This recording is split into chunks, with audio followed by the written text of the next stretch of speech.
नमस्कार दोस्तों, आज हम बात करेंगे शिव महापुराण के चौथे अध्याय के बारे में। आइए जानते हैं। चौथा अध्याय।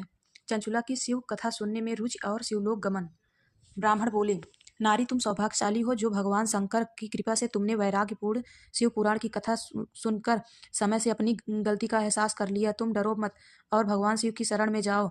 उनकी परम कृपा से तुम्हारे सभी पाप नष्ट हो जाएंगे। मैं तुम्हें भगवान शिव की कथा सहित वह मार्ग बताऊंगा जिसके द्वारा तुम्हें सुख देने वाली उत्तम गति प्राप्त होगी। शिव कथा सुनने से तुम्हारी बुद्धि शुद्ध हो गई है और तुम्हें पश्चाताप हुआ है तथा मन में वैराग्य उत्पन्न हुआ है।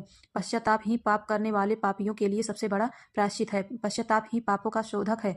इससे ही पापों की शुद्धि होती है। सत्पुरुषों के अनुसार पापों की शुद्धि के लिए प्रायश्चित पश्चाताप से ही संपन्न होती है। जो मनुष्य अपने कुकर्म के लिए पश्चाताप नहीं करता वह उत्तम गति प्राप्त नहीं करता, परंतु जिसे अपनी कुकृत पर हार्दिक पश्चाताप होता है वह अवश्य उत्तम गति का भागीदार होता है।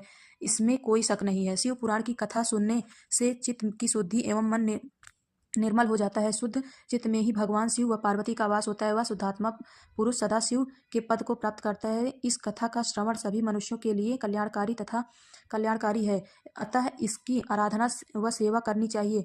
यह कथा भव बंधन रूपी रोग का नाश करने वाली है। भगवान शिव की कथा सुनकर हृदय में उसका मनन करना चाहिए। इससे चित्त की शुद्धि होती है।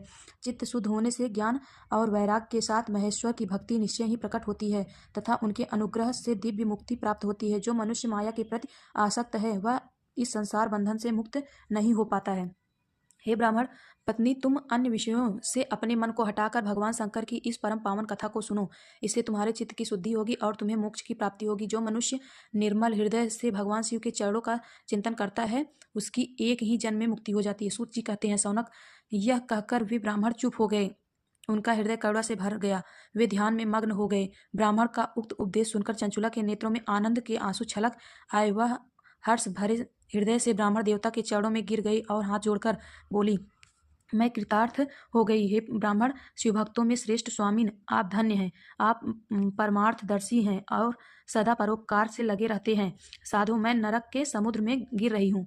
कृपया कर मेरा उद्धार कीजिए। जिस पौराणिक व अमृत के समान सुंदर शिव पुराण कथा की बात आपने की है उसे सुनकर ही मेरे मन में वैराग्य उत्पन्न हुआ है। उस अमृतमयी शिव पुराण कथा को सुनने के लिए मेरे मन में बड़ी श्रद्धा हो रही है।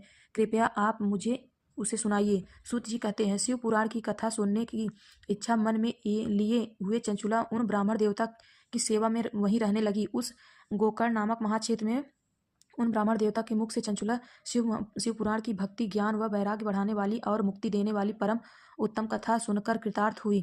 उसका चित्त शुद्ध हो गया। वह अपने हृदय में शिव के सगुण रूप का चिंतन करने लगी। वह सदैव शिव के सच्चिदानंदमय स्वरूप का स्मरण करती थी। तत्पश्चात अपना समय पूर्ण होने पर चंचुला के बिना किसी कष्ट के अपना शरीर त्याग दिया। उसे लेने के लिए एक दिव्य विमान वहां पहुंचा।